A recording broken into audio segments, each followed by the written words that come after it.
हमारे साथ मौजूद है भारतीय जनता पार्टी के राष्ट्रीय महासचिव कैलाश विजयवर्गीय जी। कैलाश जी, स्वागत है आपका। धन्यवाद सुनील भाई। अभी वैक्सीन लगवा कर आप बैठे हैं तो कैसा महसूस कर रहे हैं? नहीं, पता ही नहीं लगा। पता ही नहीं। और ये जो बंगाल में वैक्सीन लगा रहे हैं ममता दीदी को, रोज एक विकेट गिराते हैं, इसको लेकर क्या कहते हैं? देखिए, अब ये तो उनसे पूछना चाहिए जिनका विकेट गिन रहा है। बाकी मैं जरूर कह रहा हूँ कि हम शक्तिशाली हो रहे हैं वहाँ पर और हम सरकार बना रहे हैं। हाँ, ममता दीदी ने अभी ताज़ा एक राग आलापना शुरू किया है। वे अब चामुंडा का पाठ करती हैं, मंदिरों में जाती हैं। इसके पहले तक कुछ स्थितियाँ अलग थी, क्या कहते हैं इसको लेकर आप? देखिए, 10 साल तक उन्होंने 30% लोगों की मुख्यमंत्री रही हो।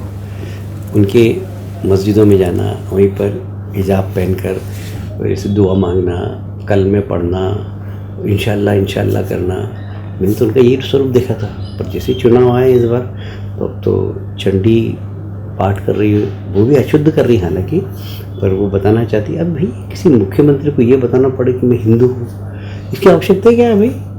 कोई ये बताना पड़ता है कि मैं हिंदू हूँ? पर आपके शायद कर्म ऐसे रहे होंगे कि आपको बताना पड़ रहा है कि अब मैं देखिए मेरे को, इसकी ज़रूरत ही नहीं, कोई ज़रूरत नहीं कि आपका व्यवहार अच्छा हो, आपका आचरण अच्छा हो, आपके काम अच्छे हो, तो आपको अपने परिचय देने की जरूरत थोड़ी पड़ती है। 10 साल का मुख्यमंत्री यदि मंच पर खड़े होकर यदि चंडी पाठ करे तो आप समझ सकते हैं कि 10 साल में उन्होंने क्या किया होगा। नहीं तो उनको बताना चाहिए था कि 10 साल में मैंने ये विकास के काम किए, इतने उद्योग लगाए, इतने नौजवान लोगों को मैंने रोजगार दिया, क्वालिटी एजुकेशन हुआ, मेरे यहाँ के इतने बच्चे IAS बने, IPS बने, मेरे यहाँ इतने लोगों को, मजदूरों को भी काम मिला, क्वालिटी एजुकेशन है हमारे यहाँ। हमने हमारे यहाँ किसानों की ये प्रगति हुई, पर कैपिटा इनकम बढ़ी।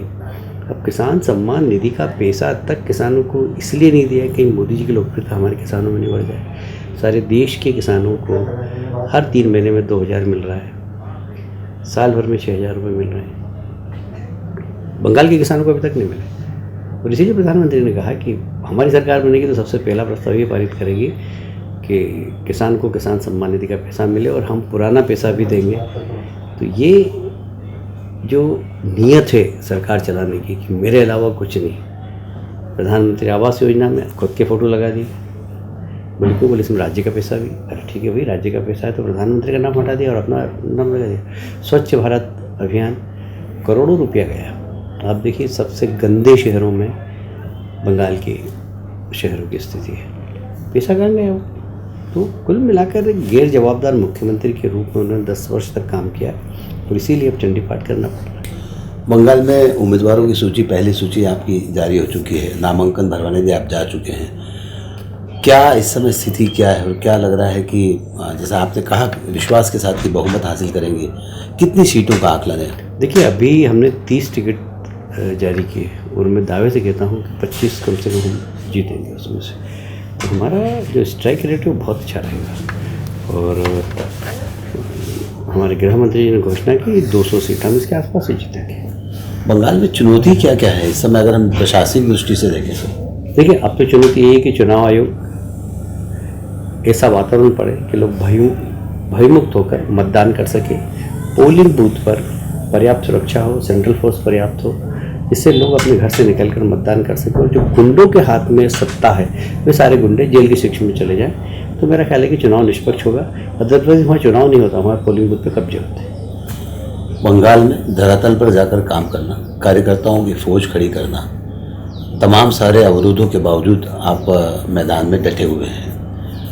क्या कभी आपको अपनी चिंता नहीं हुई, चाहे गाड़ी पर पत्थर फेंकने की बात हो, चाहे कार्यकर्ताओं को बंद करने की बात हो, आप पर मुकदमे दायर करने की बात हो?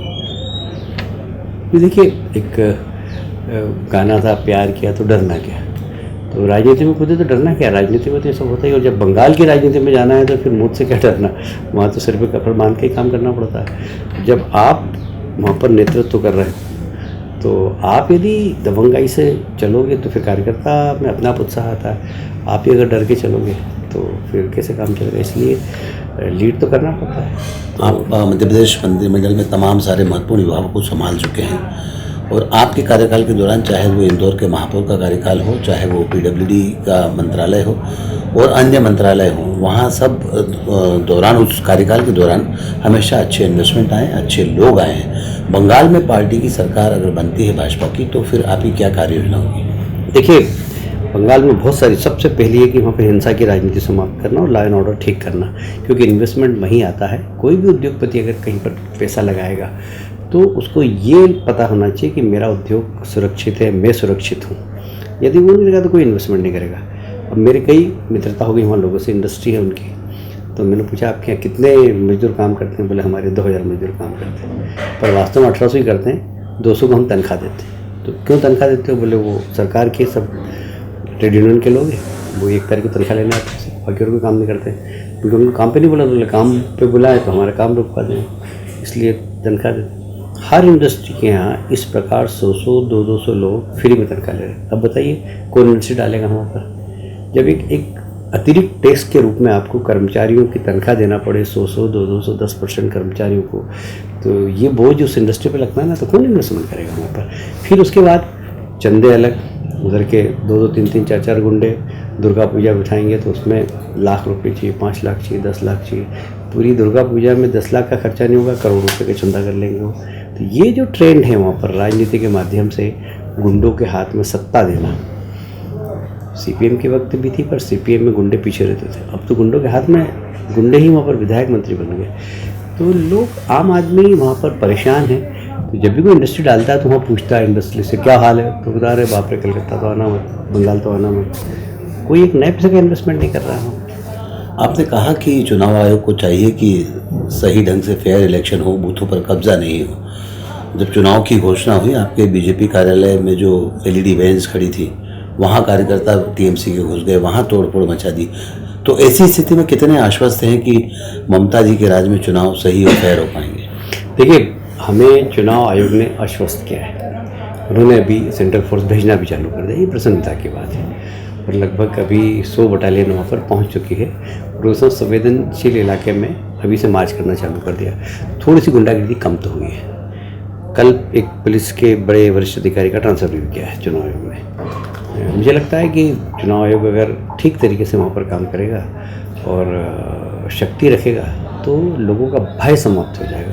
अगर भयमुक्त हो गया बंगाल तो मतदान होगा, और निश्चित रूप से जब मतदान निष्पक्ष होगा तो हमारी 200 क्या 200 से ऊपर सीट आएगी। 2 अंतिम प्रश्न मेरे सर। एक तो जिस तरह से अमित शाह, नरेंद्र मोदी जी या जेपी नड्डा बंगाल के दौरे पर आते हैं, उस दौरान जो जन सैलाब उमड़ता है वो किस ओर इशारा कर रहा है?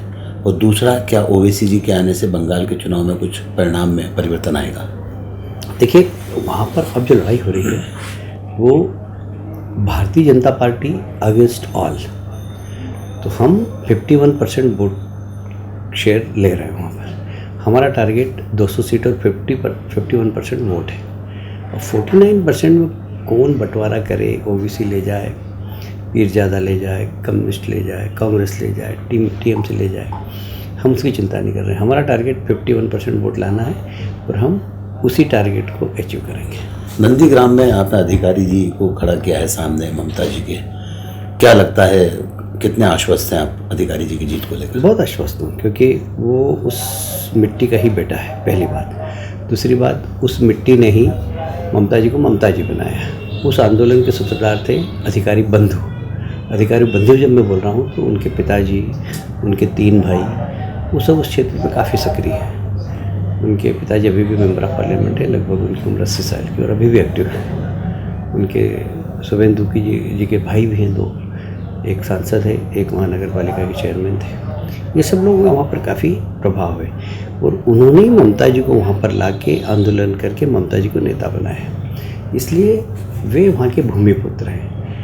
दूसरी बात है, ममता जी ने मुख्यमंत्री बनते ही जो आश्वासन दिया था नंदीग्राम में कि हम यहाँ पर उद्योग डालेंगे, हम यहाँ के किसानों को फैसिलिटीज़ देंगे, वहाँ के किसान की और ज़्यादा दुर्दशा हो गई और उद्योग कोई आया नहीं है। तो उन्होंने मुख्यमंत्री बनने के बाद वहाँ पर नंदीग्राम में कोई विकास नहीं किया। जो थोड़ा बहुत विकास का काम किया तो शुभेंदु दा ने किया है, इसलिए शुभेंदु दा वहाँ पर बहुत लोकप्रिय हैं। और मैं समझता हूँ कि लोग साइलेंट हैं और ममता जी को इस बात का सबक देंगे कि उन्होंने 10 साल मुख्यमंत्री रहते रहते नंदीग्राम में कुछ भी नहीं किया। 60,000 मुस्लिम मतदाता हैं नंदीग्राम में, क्या वे परिणाम प्रभावित करने की क्षमता रखते हैं? मैंने कहा ना कि हम कहीं पर भी चुनाव लड़ रहे हैं, वहाँ 51% वोट पे कर रहे हैं, वहाँ 30-35% वोट है। मुस्लिम वोट हैं, तो कोई बात नहीं, हमें मुस्लिम वोट भी मिलेंगे, ऐसा हमको विश्वास है। क्योंकि मोदी जी ने जब सबका साथ, सबका विकास और सबके विश्वास की बात की, और जितनी भी योजना, चाहे प्रधानमंत्री आवास योजना हो, चाहे उज्ज्वला योजना हो, उसमें हमने जाति के आधार पर, धर्म के आधार पर कहीं पर भी कोई पक्षपात नहीं किया। तो इसलिए हमें विश्वास है कि वहाँ पर मुस्लिम बहनों के घर में भी गैस का चूल्हा पहुँचा, मुस्लिम भाइयों के भी प्रधानमंत्री आवास के मकान मिले हैं उनको। तो मुझे लगता है कि वो प्रधानमंत्री से प्रभावित है। 3 तलाक जैसे विषय पर मुस्लिम महिलाएं बहुत प्रधानमंत्री को अप्रिशिएट करती हैं। तो मुझे लगता है कि मुस्लिम वोट हमें मिलना चाहिए। हमसे बातचीत करने के लिए बहुत बहुत शुक्रिया। तो ये थे भारतीय जनता पार्टी के राष्ट्रीय महासचिव कैलाश विजयवर्गीय जी, जिनका कहना है कि बंगाल में भारतीय जनता पार्टी प्रचंड बहुमत के साथ सरकार में आने वाली। साथ ही इस बात को लेकर भी आश्वस्त हैं कि मुस्लिम मतदाता भी भारतीय जनता पार्टी के पक्ष में वोट करेंगे। सुनील जोशी, ऐसा टाइम के लिए।